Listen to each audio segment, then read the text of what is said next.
Hello friends, welcome back. The Xiaomi Mi 11 comes with a triple camera setup, the primary sensor being the 108 megapixel sensor from Samsung. There is this 13 megapixel ultra wide angle sensor as well as a 5 megapixel macro sensor. And the front camera of this phone consists of a 20 megapixel module.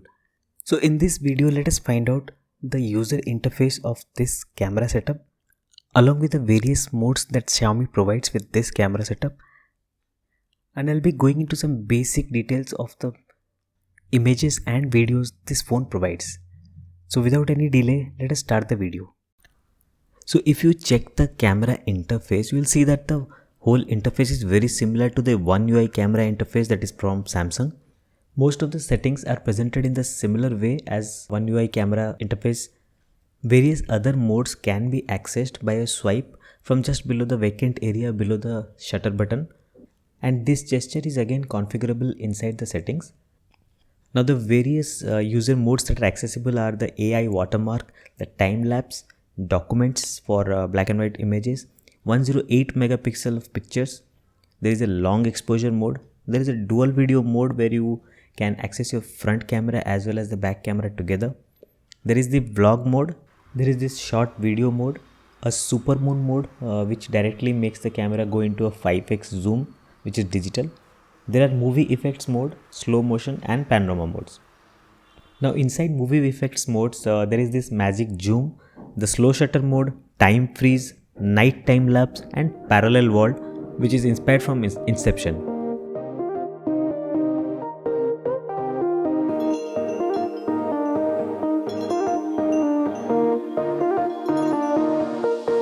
Now in slow motion video setting, you can find that you can either record in 720p or 1080p. Slow motion modes are 120 fps and 480 fps. So many other modern cameras give slow motion speeds up to 960 fps or more.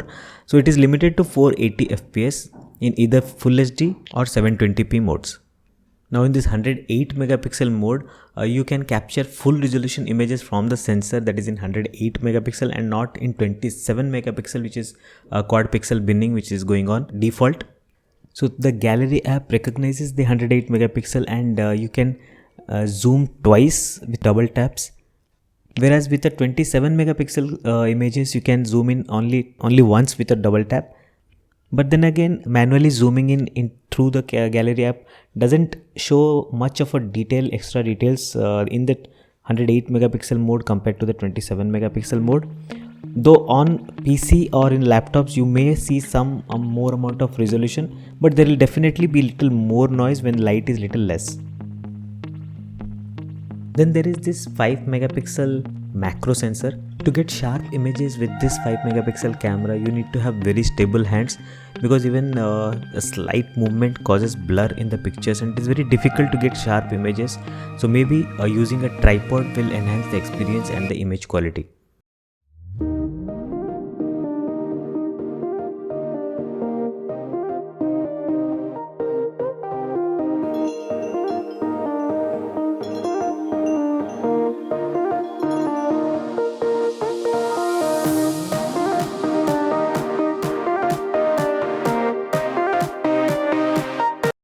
So the AI modes, HDR and super macro modes can be accessed from the top area of the camera interface.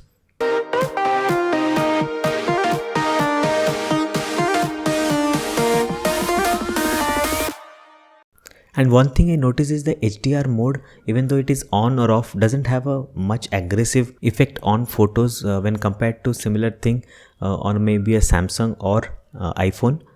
So now that this softer user interface is out of the way, I'll just follow up with a few camera samples that I've taken on this camera over this week, and do have a look and let me know in the comments whether you found this camera to be good, average or bad. So in this first video sample, you can see the zoom range of this Xiaomi Mi 11. The maximum zoom range is around 6x. But once you go beyond 3x, the images start to deteriorate very fast, and around 6x, the image is not usable enough. So unless you absolutely need it, you should not go beyond the 3x zoom capability. Now one more thing I do not like about this Mi 11 is that The exposure changes during panning is aggressive, and you can see lot of exposure changes happening with this panning of the camera. Xiaomi needs to correct this aggressive exposure changes in their next update.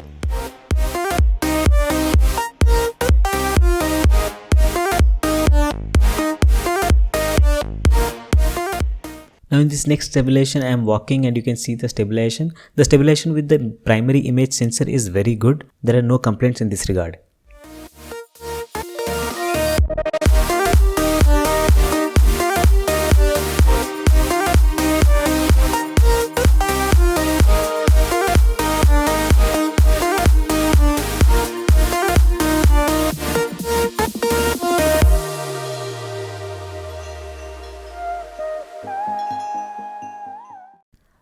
Now let's check out the back camera portrait. As you can see, the back camera portrait is very good. The color rendition is good. The skin details are very nicely preserved and the edge detection is on point.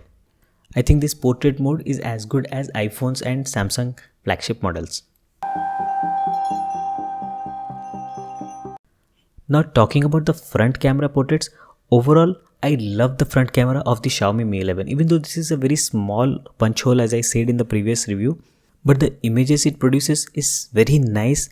Lot of details are captured and the sharpness is very good, and even the edge detection is very nice. As you can see, the overall rendition of the skin tones and the background is excellent.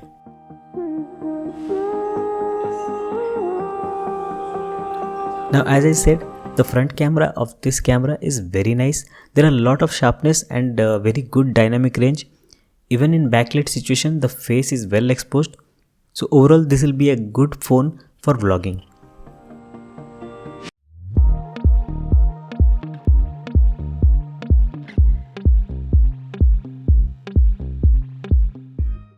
Now let's check out some images captured in good light inside a mall.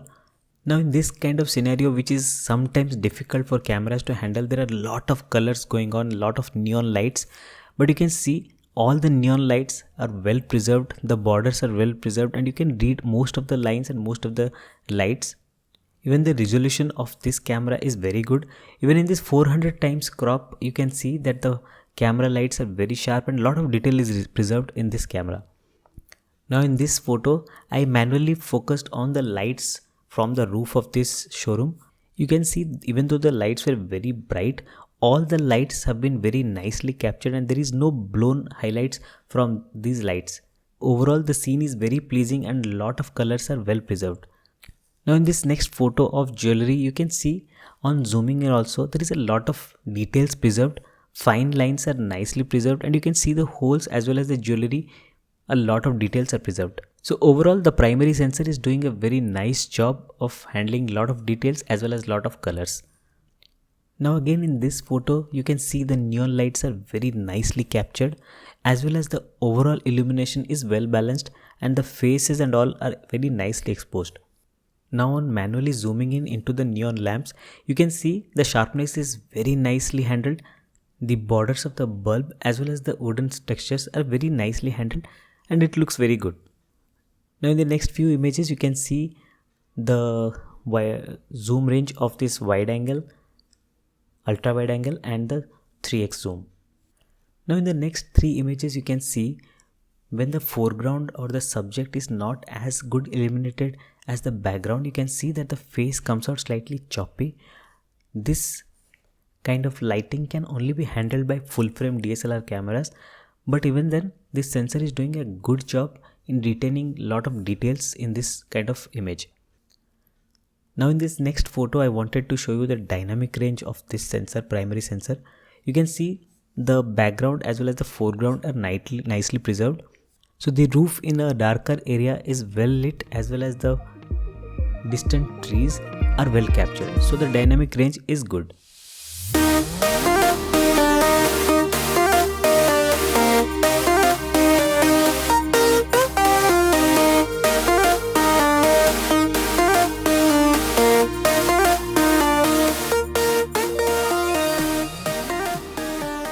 Now coming to the low light shots, you can see the low light shots are good, but when there is extreme low light condition, this camera doesn't keep up well with its extreme flagship competitors like S21 or even the S20 Plus series. The sensor also struggles a bit in focusing correctly, and when you commit to videos in low light, you can see the jello effect clearly around the lights of this video, and this will happen especially when you are walking or there is a movement in the frame. So now you can check out few stills from extreme low light that I had captured with this camera. So thank you guys. If you like the video, do hit the like button and subscribe to my channel for more such videos. I'll see you in the next one.